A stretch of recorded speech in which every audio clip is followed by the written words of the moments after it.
안녕하세요. 오늘의 데일리 뉴스레터에 오신 것을 환영합니다. 한화가 미국 필리 조선소를 인수하자 지난 20일 카를로스 델 토로 미국 해군성 장관은 이례적으로 해군 홈페이지에 이런 성명을 올렸습니다.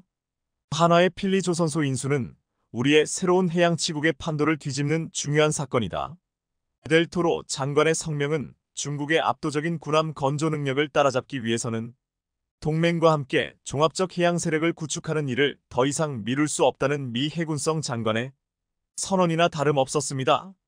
한편 미국의 싱크탱크 전략국제문제연구소 CSIS의 보고서 중국의 해군 구축 분석을 보면 미국이 중국의 해군력 증강에 느끼는 공포감이 적나라하게 적혀 있습니다. 그나마 미국이 미사일 탑재량, 기동성, 작전 반경 등으로 현대 해군의 중추라 불리는 구축함을 73척 보유해 중국의 42척보다 많다는 점은 위안거리입니다. 하지만 문제는 중국이 이 격차마저 빠르게 좁히고 있다는 점입니다. 중국은 2003년 20척의 구축함을 보유했으나 2023년엔 42척으로 불어나 있었습니다. 미국이 지난 20년간 11척의 구축함만을 진수한 데 비해 중국은 23척을 진수했습니다. 주목할 점은 중국은 미국 최대 조선소보다 훨씬 거대한 조선소들을 수십 개나 보유하고 있다는 점입니다. 이 보고서는 중국의 건함 능력이 미국 대비 최소 230배 이상 압도하고 있다고 지적해 미국민들을 충격에 빠뜨렸습니다. 이렇게 지금 미국은 물불을 가릴 처지가 아닐 정도로 빨리 대안을 찾아야 할 처지가 되었고 결국 동맹 한국의 조선소를 활용해 중국의 군함 건조 속도를 따라잡으려 하고 있는데요.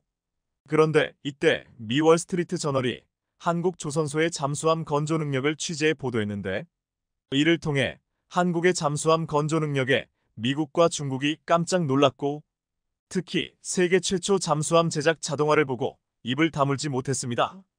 대체 미국과 중국은 한국의 어떤 잠수함 건조 능력을 확인하고 깜짝 놀란 것인지 또 중국은 왜 자기들이 견제해야 할 나라는 일본이 아니라 한국이라고 하는 것인지 오늘은 이 소식 자세히 전해드립니다.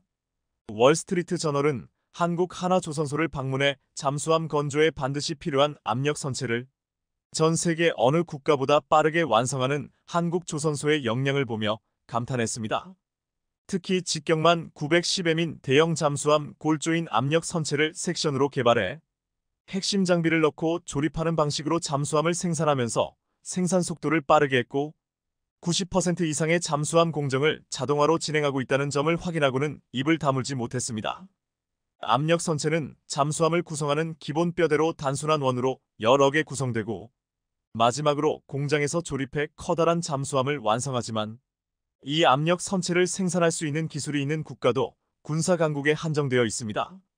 잠수함에서 가장 중요한 것은 동력 체계와 무조건 부상하는 부력 시스템이지만 압력 선체가 진원으로 제대로 제작되지 않으면 수십 미터도 잠수하기가 어렵기 때문입니다. 완벽한 원형인 진원으로 압력 선체를 만드는 데에는 시간도 오래 걸리고 고도의 기술이 필요해 자동화를 구현하기가 어렵습니다. 하지만 대한민국은 잠수함 건조 기술 중 압력 선체를 만드는 기술조차 자동화해서 미국과 일본마저 이 분야에서는 앞서고 있다고 분석하 대한민국의 잠수함 건조 능력에 감탄하고 있습니다. 반면 한국의 함정 건조 능력이 이렇게까지 발전하다니 중국은 기겁하고 있는 듯합니다.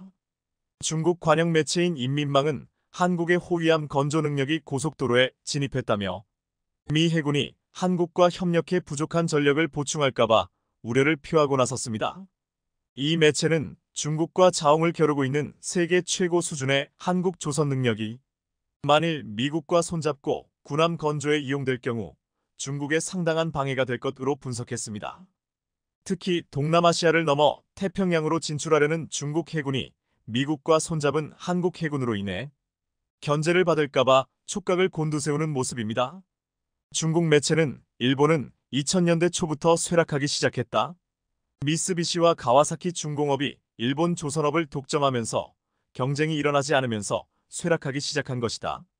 그래서 미국이 일본과 손을 잡고 해군력을 강화해도 그것은 큰 위협이 아니다. 하지만 한국은 다르다. 한국은 일본과 차원이 다른 조선 능력을 유지하고 있으며 중국과 전 세계 조선 시장에서 자웅을 겨루는 경쟁자이다. 심지어 한국은 지난 20년 동안 중국의 파상 공세에도 살아남아 이제 고부가차치 선박 건조 분야에서 1등을 차지할 정도로 막강하다. 한국은 올봄 6대의 신형 전투함 건조 사업을 승인했고 호위함 건조 능력이 인천급에서 시작해 KDDX 구축함 사업으로 발전하고 있으며 이는 중국 해군에게 큰 위협이 될 수 있다고 경고했습니다. 그러면서 중국 언론은 이렇게 지적했습니다. 2000년대 초만 해도 한국은 북한을 방어하기 위한 연안 방위 정도만 해왔다. 그런데 이제 군사 강국들이나 할 수 있는 대형 군함을 건조하기 시작하고 항공모함으로 운용할 수 있는 독도함도 2척이나 보유하고 있다. 대형 전투함 숫자는 벌써 40여 대에 이르며 군수 지원함을 추가로 더 건조하기로 결정하면서 장거리 군사작전이 가능한 능력까지 확보해가고 있다. 한국 해군에 보유한 주요 군함 보유 숫자는 유럽의 주요 나라 해군과 비교해도 뒤떨어지지 않는다. 더구나 한국은 수천 톤급의 대형 군함의 건조가 빠르고 단가 또한 저렴하며 서방에서 가장 효율적으로 군함을 건조하는 시스템을 가지고 있다. 고 분석했습니다.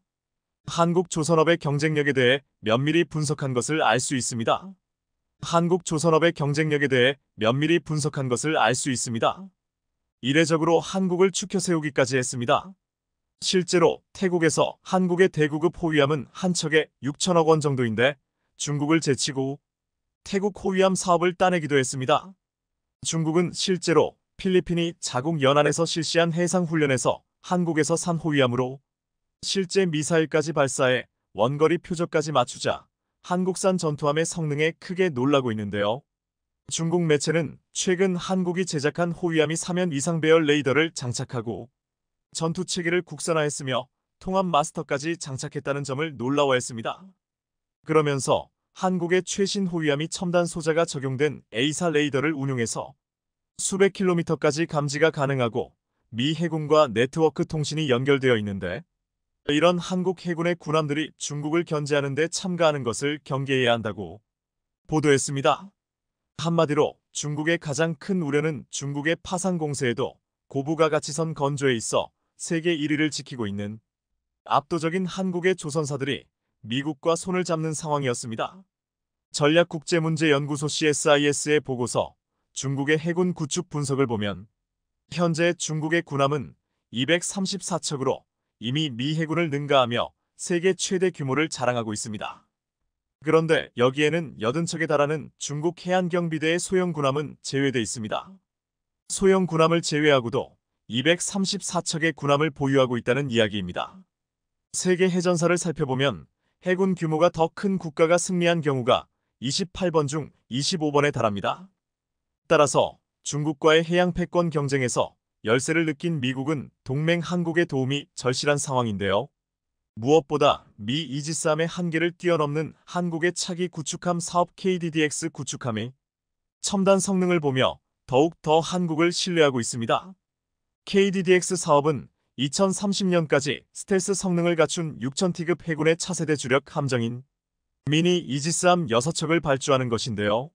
선체부터 전투체계, 레이더 등 각종 무장까지 국내 기술로 건조하는 첫 국산 구축함 사업입니다.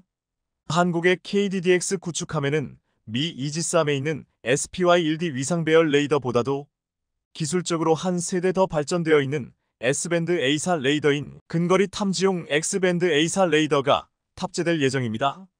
또 정조대왕급을 위해 개발된 한국형 해저면 반사파 소나체계, 견인식 저주파 능동 소나체계가 탑재될 예정입니다.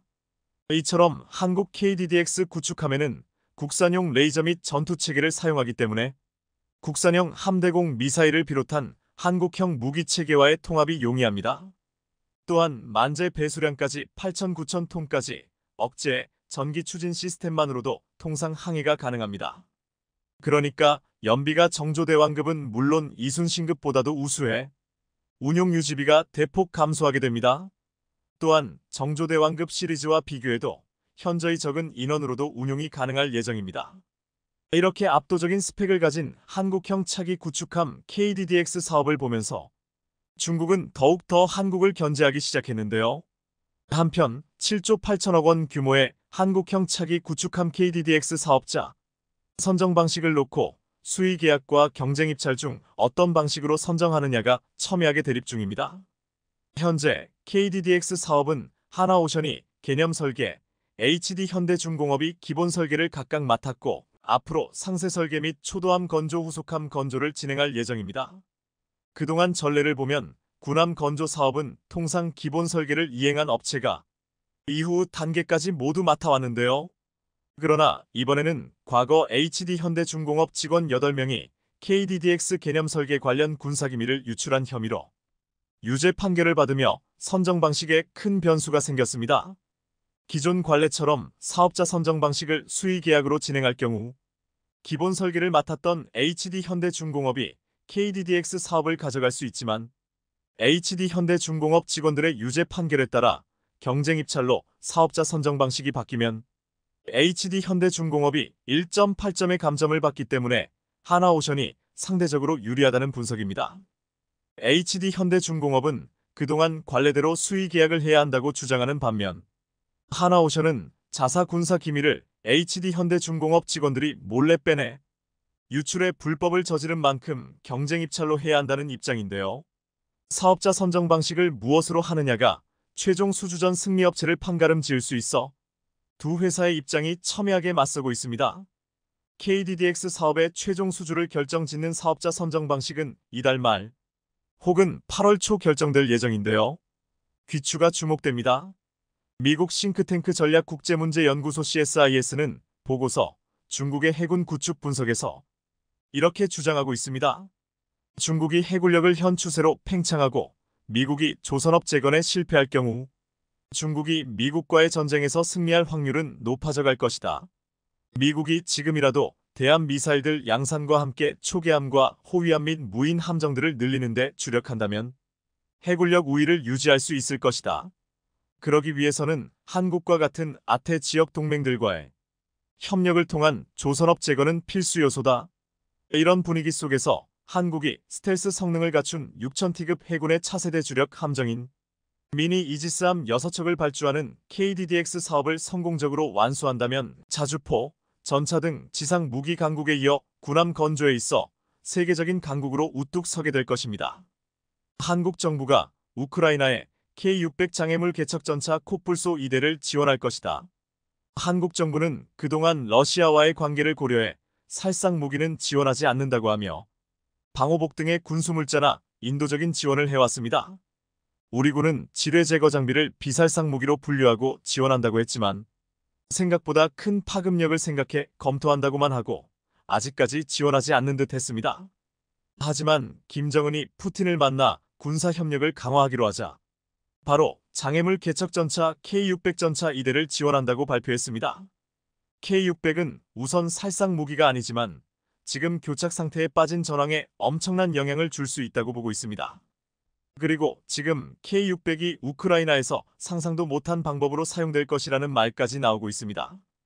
러시아는 우크라이나 침공 이후 남동부 지역을 점령하면서 참호와 벙커를 파고 지뢰를 매설하고 콘크리트로 된 탱크 장애물을 설치하고 포자를 건설하는 등 강력한 다중방어선을 구축했습니다.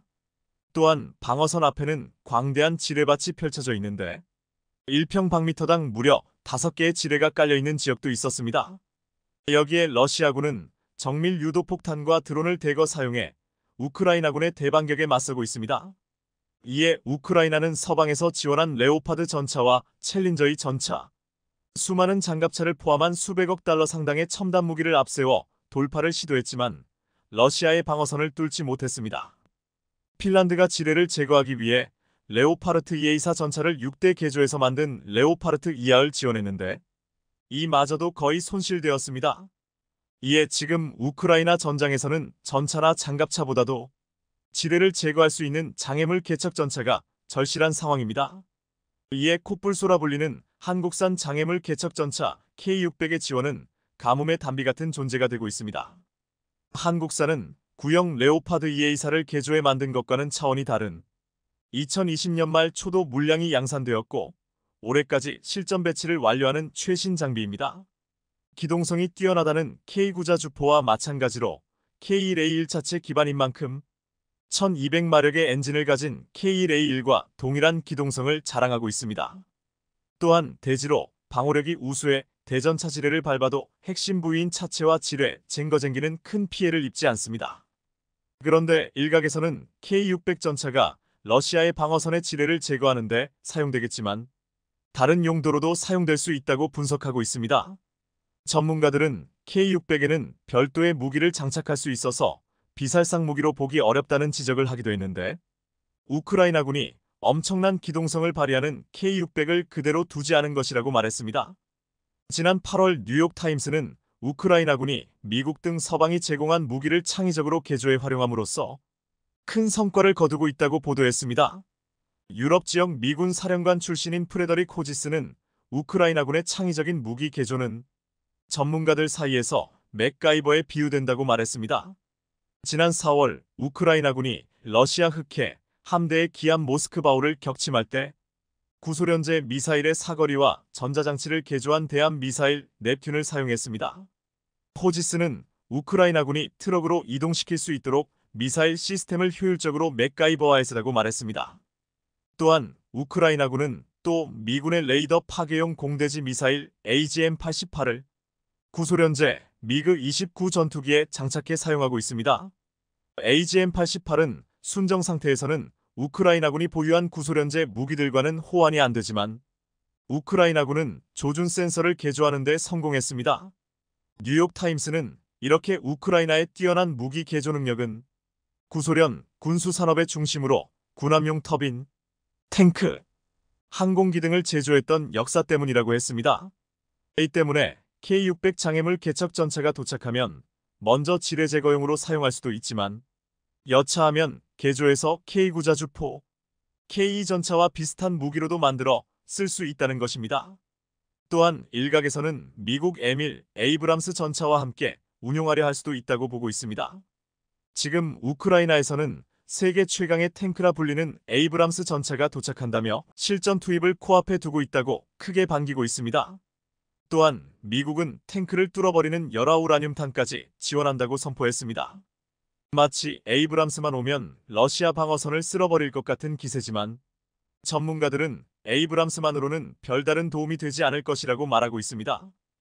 AP 로이터 등 외신에 따르면 전미 육군 전투무기 사령부 참모인 데이비드 T. 파이는 미국이 M1A 주력 전차의 다운그레이드 버전인 M1A1 SA 탱크를 우크라이나에 인도하고 있지만 현대 러시아 전차와의 전투에서 효과적이지 않은 것은 물론 전장 생존 능력도 크지 않다라고 말했습니다. 이어 러시아의 현대식 전차보다 무게가 2030톤이나 무거워 라스푸티차 진흙탕에 빠지기 쉽고 장갑이 약해 전쟁의 판도를 바꿀 것이라고 기대하지 않는다라고 덧붙였습니다. 더군다나 이번에 공급되는 물량이 10대밖에 되지 않는다는 것도 상황을 반전시키기에는 역부족이라고 했습니다. 그런데 일각에서는 이러한 에이브람스의 약점을 보완할 수 있는 것이 바로 한국이 지원한다는 K600이라고 보고 있습니다. 가볍고 기동성이 높은 K600 장애물 전차는 지뢰 폭발에도 끄덕없고 진창까지도 뚫어낼 수 있다는 것입니다. 이미 지난 3월 육군 수도 기계화 보병사단과 미사단 한미연합사단이 벌인 연합제병협동사격에서는 대전차 장애물지대를 국군 K600 장애물 개척 전차와 미군이 함께 개척하는 장면이 포착되기도 했습니다.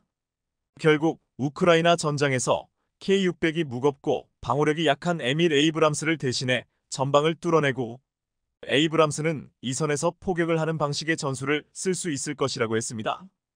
우크라이나 한 매체는 서울에서 K600 지뢰 제거 전차가 온다면서 이 장비에 대한 우크라이나 군대의 필요성이 분명하다고 했습니다. K600은 K1A1 전차를 기반으로 한다며 이 장비가 온다면 무기고가 더욱 다양해질 것이라는 것입니다. 그러면서 K600은 신제품이며 불과 몇 년 전부터 생산을 시작해 전투 지역에 등장하는 것만으로도 광고가 될 수 있다고 했습니다. 이전에 수백 대의 K2 전차를 주문한 폴란드에 판매를 추진할 수 있을 것이라고 했습니다. 실제로 이번에 K600이 우크라이나 전장에서 투입 효과를 입증한다면 폴란드에 수출될 가능성이 높아지고 더 많은 나라들의 수입 요청이 쇄도할 것이라고 보고 있습니다. 게다가 K2 전차를 만드는 현대로템이 K600을 만들기에 엄청난 생산 능력이 많은 나라들에게 매력적이라고 했습니다. 그런데 우크라이나가 지금 한국산 무기를 반기지만 독일산 무기를 거부해서 화제가 되고 있습니다. 영국 일간 텔레그래프는 우크라이나가 독일 레오프라트 1 전차를 거부했다고 보도했습니다. 독일 지원 전차에서 결함이 발견되었다는 것인데 이번이 두 번째입니다. 우크라이나는 독일이 준 전차가 제대로 작동하지 않고 수리할 기술자도 부족하다고 했습니다.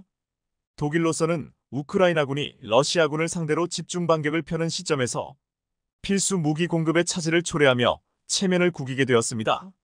최근 K전차 제조사인 현대로템의 이희성 부사장이 KPL로 탄생할 버전의 공동 수출 활동 준비를 선언했습니다. 현대로템 서준모 유럽법인장은 현재는 폴란드 측과 지난해 8월 180대 납품을 위한 1차 총괄 계약에 이어 820대 납품을 위한 세부 이행 계약에 해당하는 2차 계약에 대해 협상 중이라고 말했습니다. 그러면서 실제로 동유럽 쪽에는 주력 전차들이 구형이고 수년 내 교체 시기가 도래할 것이고 실제로 몇몇 나라에서는 상당히 관심을 가져 교감을 나누고 있는 상황이라고 말했습니다.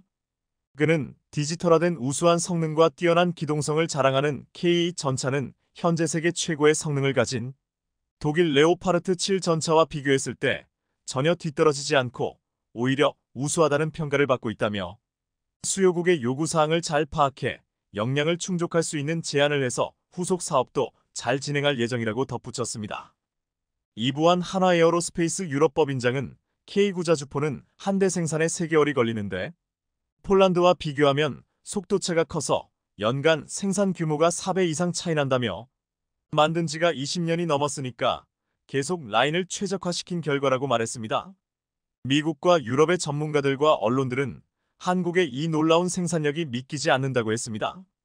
지난 15일 프랑스 24가 한화의 공장을 취재한 이후로 지난 19일에도 미국 월스트리트 저널은 한화 공장을 직접 찾아와 영상으로 찍어 실태를 보도했습니다. 이 매체는 공장의 모습을 보여주면서 한국인 임원이 90%가 자동화되었다는 말을 전했습니다. 또한 오슬로 평화연구소의 니콜라스 마르시 선임 연구원은 과거 무기 공장은 수천 명의 근로자들이 모여 대량 생산하는 것이 보통이었지만 지금은 경주용 자동차를 만드는 것과 비슷하게 이뤄지고 있다라고 했는데 지금은 첨단 기술 소량 생산 방식이기에 대량 생산을 중단한 무기 생산을 확대하는 데 몇 년은 걸릴 것이라고 했습니다.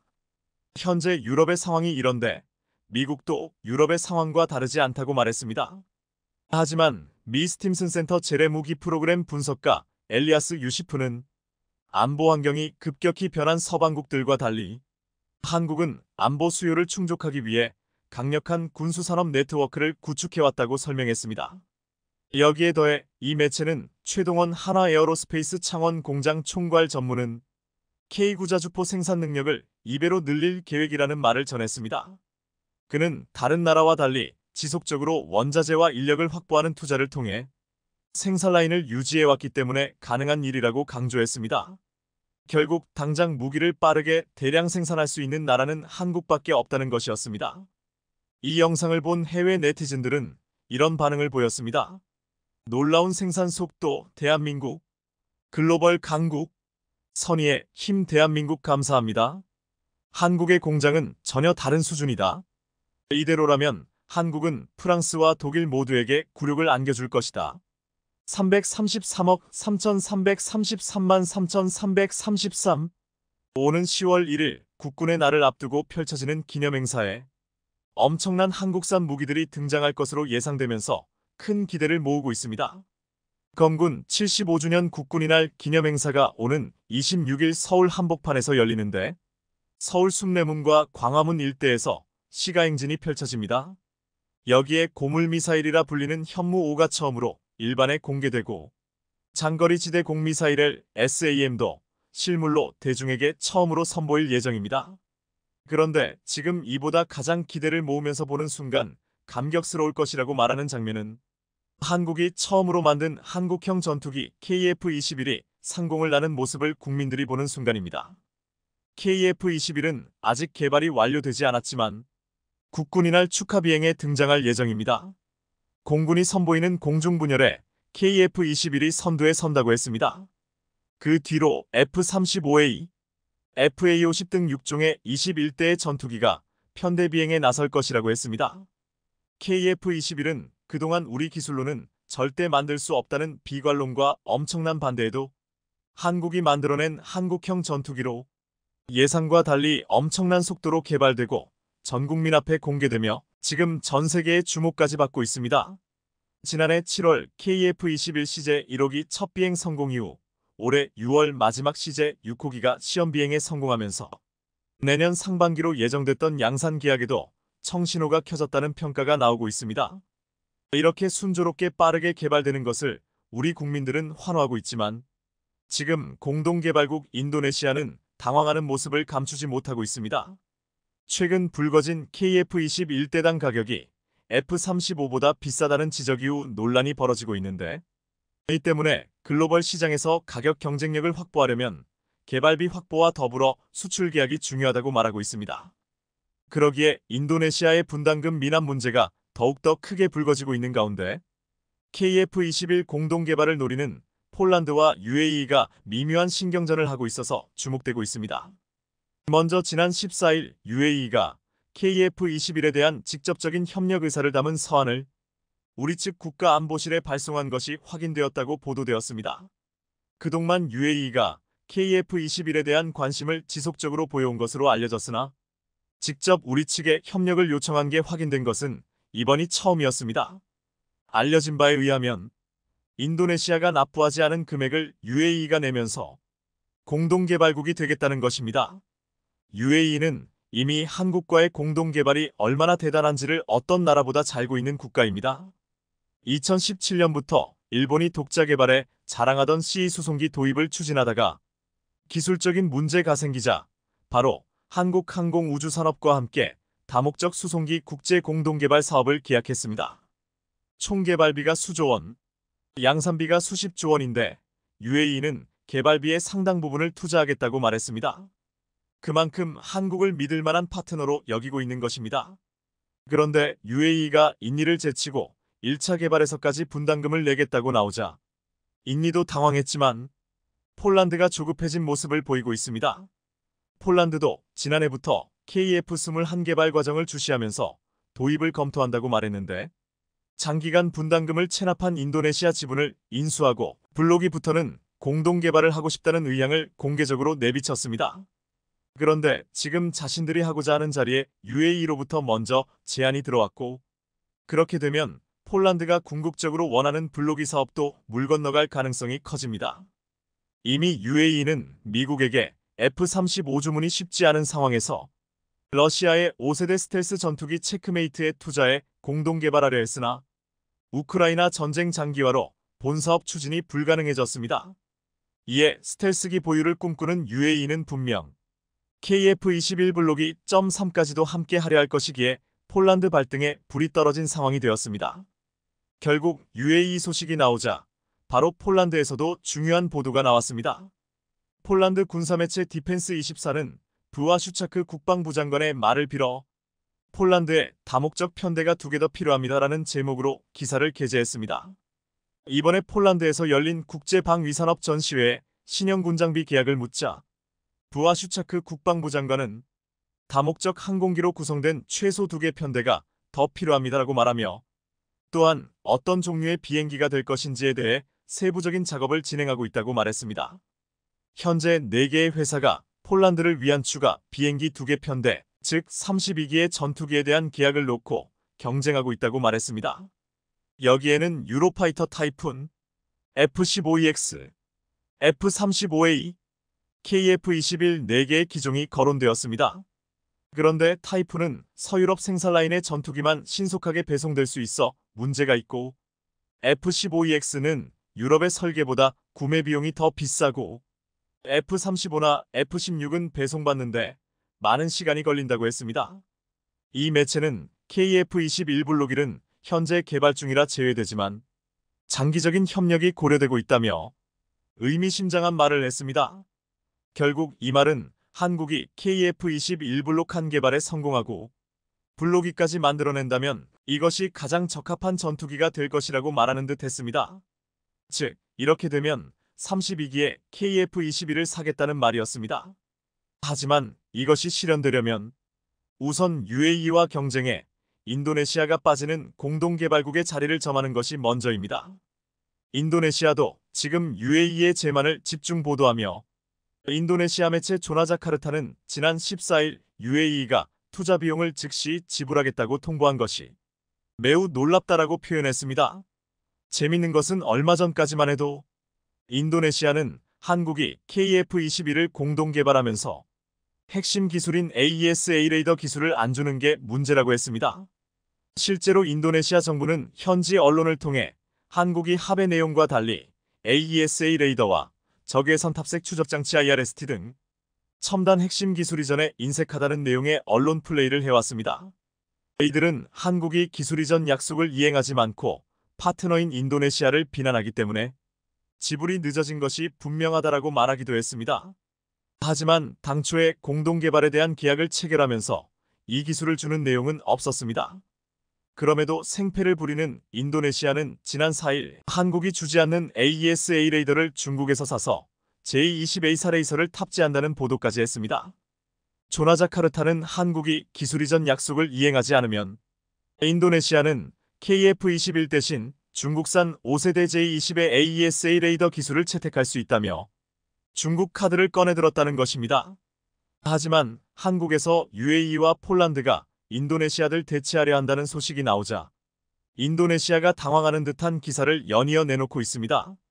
조나자카르타는 14일 UAE 논란 해결 및 KF-21 보라매에 대한 인도네시아의 부채를 한국에 지불하기 위해 기관 설치라는 제목의 기사를 긴급 보도했습니다.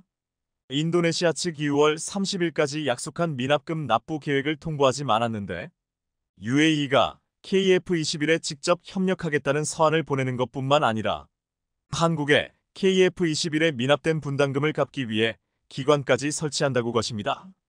결국 인도네시아의 태도가 달라지지 않는다면 한국 KF-21에 그려진 공동개발국의 국기가 조만간 달라질 것으로 보이고 있습니다. 인도네시아는 자신들이 선택한 4세대 전투기 라팔과 F-15EX를 구매한 것이 현명한 선택이라며 폴란드도 한국산이 아닌 F-15EX 도입을 검토해야 한다고 주제넘는 훈수를 두었습니다. 일각에서는 이러한 인도네시아는 동남아와 중동의 많은 국가들이 원하는 스텔스 전투기를 결코 보유하지 못할 것이라고 말하고 있습니다. KF-21 블록 74.5세대라 불리며 사실상 맘만 먹으면 스텔스 기능을 제대로 넣을 수 있다고 말하고 있습니다. 블록 3에서는 마하이 이상의 완전한 F-22 수준의 스텔스기로 만들겠다고 했는데 블록 1.2에서 그렇게 하지 못한 이유는 미국의 눈치를 봐야 했기 때문이라는 시각이 있습니다.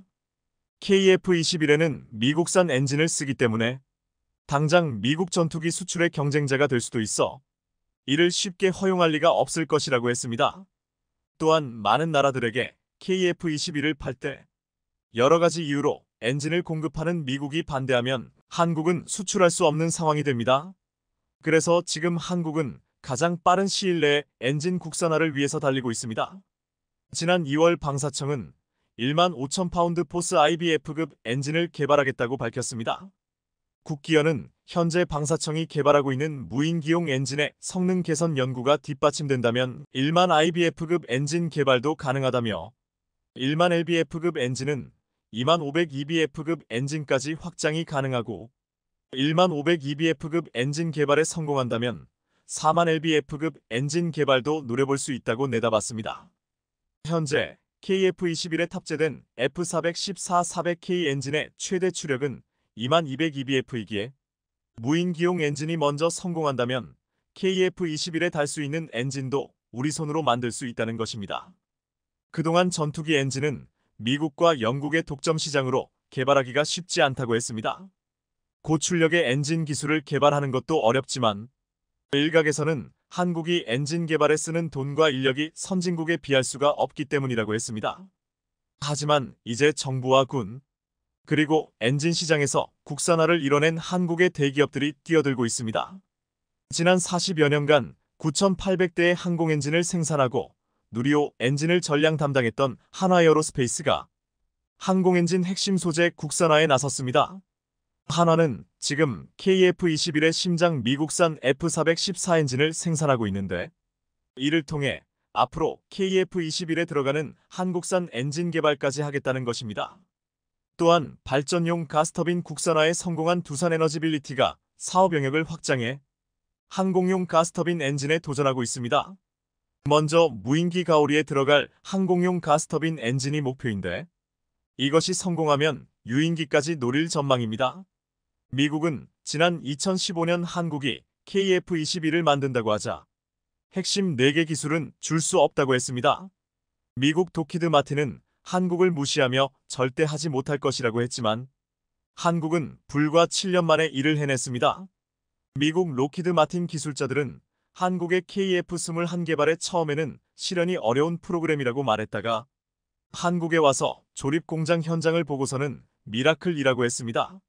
한국의 전투기 개발 과정을 보는 폴란드를 비롯한 중동과 동남아 나라들은 과거 한국이 전투기 엔진을 못 만들었던 이유를 한국이 아직 제대로 시작하지 않아서라고 말하고 있습니다.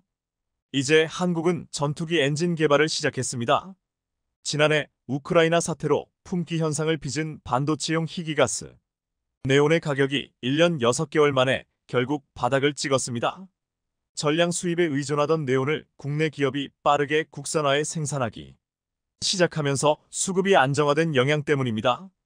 지난 24일 관세청 무역 통계에 따르면 지난달 국내에 수입된 네온 가격의 톤티당 가격은 최고가를 찍은 지난해 6월 290만 달러 약 37억 원보다 무려 99% 하락한 53,700달러 약 7천만 원을 기록했습니다.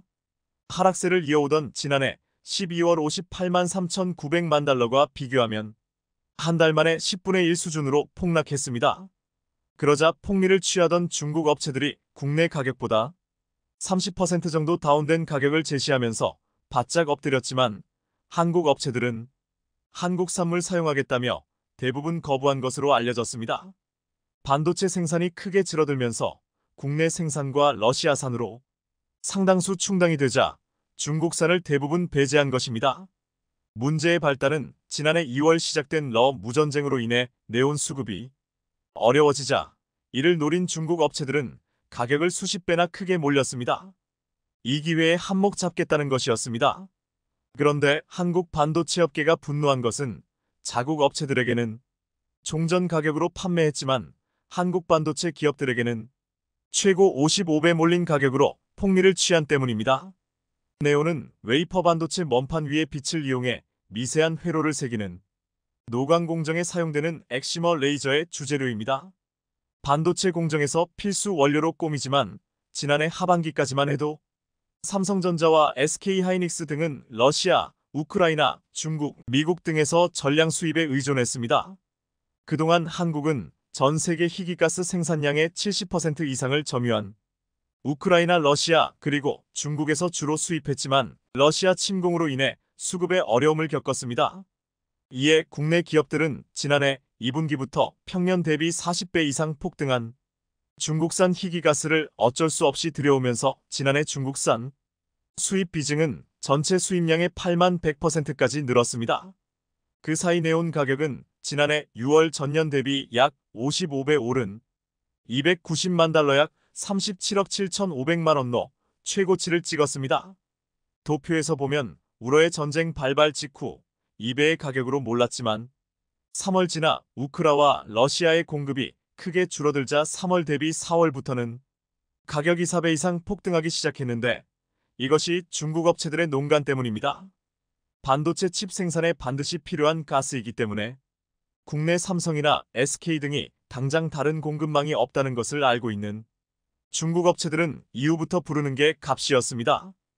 6월에 290만 9천 달러까지 치솟았고 9월까지 240만 달러를 오르내리다가 국내 업체들이 네온 가스를 국산화하고 양산을 시작한 10월부터 크게 하락하기 시작했습니다. 이번 성과의 1등 공신은 포스코와 TEMC입니다. 양산은 2019년 말부터 약 2년 동안 네온 생산물 준비에 오고 있던 와중에 수급 불균형으로 희귀가스 가격이 천정부지로 뛰자 국산화 기술 개발에 속도를 냈습니다. 두 회사는 작년 8월 말 시운전 등을 거쳐 제품 품질 평가를 마쳤고 10월부터 양산물 시작해 국내 업체들에 공급하기 시작하면서 가격을 크게 낮출 수 있었습니다. 국내 업체들에 공급하기는 많이 부족한 양이지만 이렇게 생산된 국산 네온은 전량 삼성과 SK 등 국내 업체에 공급되고 있습니다. SK하이닉스는 국산화로 양산이 시작되자 네온 사용량의 40%가량을 국산으로 대체했고 양산이 더욱 늘어나는 모레에는 이 비중을 100%로 늘릴 계획입니다. 한편 워닝머티리얼즈, 솔머티리얼즈 등 한국 기업들도 네온 등을 일부 공급 중인 것으로 알려져 있습니다. 그렇게 국산화가 빠르게 진행되면서 중국산 희귀가스 수입 비중을 크게 줄이자 중국 업체들은 세계 반도체 점유물 1위 국가인 한국에 소외당할까 하는 기색이 역력하다는 것이 업계 관계자의 말입니다. 지난달 국내에 수입된 네온은 전량 러시아산입니다. 여기에 반도체 업황이 지난해 하반기부터 본격적으로 악화하면서 네온 등 희귀가스 수요 자체가 줄어 국산 가스와 러시아산만으로도 수요를 채울 수 있을 것으로 보입니다. 반도체 업계 관계자는 중국의 과점 행태와 러시아의 희귀가스 수출 제한 조치 연장 등으로 국내 반도체 공급망이 흔들릴 수 있었지만 한국 소재사가 빠르게 대응하면서 피해를 최소화할 수 있었다 고 설명했습니다. 이런 네온 가스의 수급에 홍역을 치른 SK하이닉스와 삼성전자는 네온에 이어 전량 수입에 의존하는 제논XE 가스까지 국산화를 추진하고 있습니다. 제논은 3차 원삼디 수직 구조비 낸드 플래시 등 첨단 반도체의 식각 공정에 필요한 희귀가스이고 식각은 노광 이후 웨이퍼에 새겨진 회로 외부의 불필요한 부분을 깎아내는 과정입니다. 현재 전량 미국, 중국, 프랑스, 러시아, 우크라이나 등의 수입에 의존하고 있습니다. 포스코와 TEMC는 2023년 하반기까지 제조 기술을 확보한 뒤 2024년부터 생산에 돌입할 계획입니다. 한편 미국은 중국의 반도체 굴기를 제재하고 있다고 선전하지만 한편으로는 러시아나 중국은 무회로를 통해 군사무기 제작에 필요한 반도체 등은 별다른 어려움 없이 확보하고 있는 것으로 월스트리트 저널 WSJ이 보도했습니다. 중국은 무기의 제작에 필요한 24나노 이상의 반도체 등은 자체 생산하고 있기도 하지만 그 이하의 반도체 등도 국제시장에서 구입하고 있다는 것입니다. WSJ는 또한 미국과 서방이 우크라이나 침공에 대한 제재로 러시아에 대한 반도체 수출을 금지했지만 러시아는 중국과 티르키예 등의 루트를 확보해 반도체 제재의 공백을 거의 메우고 있다고 보도했습니다. 유출된 러시아 세관 자료에 따르면 지난해 말 러시아의 반도체와 반도체 부품 수입량의 절반 이상이 중국에서 수입됐는데 이런 현상은 중국 해관총서세관 자료에서도 확인됩니다. 중국이 공개한 해관총서 자료를 보면 지난해 중국에서 러시아로 수출된 집적 회로 IC는 오히려 약 2.4배로 불었습니다. 또한 중국은 나토 회원국이면서도 러시아 제재에 동참하지 않고 있는 티르키예를 통해 추가로 러시아의 반도체를 무해 수출하고 있는 것도 확인되고 있습니다. 특정 반도체들의 경우 티르키예에 대한 수출량은 2배 이상 늘었는데 이 기간 티르키예에서 이들 품목과 유사한 반도체의 러시아 수출량은 320만 달러로 2021년 7만 9천 달러에 비해 약 40배로 폭증했습니다. 이달 초 미국 정보기관과 재무부 관리들이 티르키예와 오만, 아랍에미리트 UAE와 국제암시장 등을 방문해서 러시아의 물자 조달망 단속에 나선 것도 이런 이유 때문인 것으로 알려졌습니다. 미국의 중국에 대한 반도체 규제가 상당히 허술한 것으로 드러난 것입니다. 또한 중국 최고 핵무기 연구기관은 시장의 특성을 간파해 수십 차례에 걸쳐 미국의 첨단 반도체를 사들인 것으로 드러났습니다. 월스트리트 저널은 지난 29일 중국의 핵무기 연구기관인 중국 공정물리연구원 CAEP 미국에서 생산한 첨단 반도체를 상당량 확보하고 있다고 보도했습니다. CAEP는 1997년 미국 수출 블랙리스트에 몰랐고 CAEP가 운영하는 10개 법인에도 미국 반도체를 수출하지 못하도록 규제하고 있지만 CAEP는 별다른 문제 없이 중국 내 재판 매업자를 통해 미국의 첨단 반도체를 우회 구입했습니다. 조달한 대부분의 미국산 침은 7나노에서 14나노 크기의 첨단 고성능 제품으로 TSMC에서 만든 것으로 알려졌습니다. 월스트리트 저널은 CAEP가 구매한 첨단 제품들은 국제 암시장뿐만 아니라 중국의 전자상거래 플랫폼 타오바오를 통해서도 쉽게 구매할 수 있었다고 보도했습니다. 전미 상무부 관리인 케빈 몰프 국제무역 전문 변호사는 월스트리트 저널에 해외 거래의 경우 미국의 수출 통제를 집행하기가 극도로 어렵다고 하면서 특히 국제현금 시장에서는 못 구하는 것이 없다고 일축했습니다. 또한 미국 정부가 중국 제재를 외치고 있으면서도 뒤로는 민감한 첨단 기술의 대중국 수출을 대부분 허가한 문제가 드러났음에도 6개월이 지나도록 아직까지 수정되지 않고 있다고 WSJ 지적했습니다. WSJ는 지난해 8월 미 상무부 자료를 인용해 정부의 사전 승인을 요하는 기술 관련 품목 중 94%, 약 2,652건이 허술한 통제로 중국에 수출되고 있다고 보도했습니다. 국가 안보를 위해 만든 수출 통제가 전혀 이루어지지 않고 있다는 얘기입니다. WSJ에 따르면 대중 수출이 허가된 품목에는 국가 안보 및 무기와 관련된 반도체, 항공무주 부품, 인공지능 AI 기술 등이 포함되어 있다고 했습니다. 이는 상무부가 국가 안보보다 무역 이익을 우선시하는 게 아니냐는 비판이 제기되고 있다고 WSJ는 지적했습니다. 이렇게 미국이 뒤로는 중국과 장사를 하면서 겉으로는 중국 반도체 제재를 위해 한국과 대만 등 반도체 제조국들이 미국에 협력해야 한다고 연일 외치고 있습니다. 시청해주셔서 감사합니다.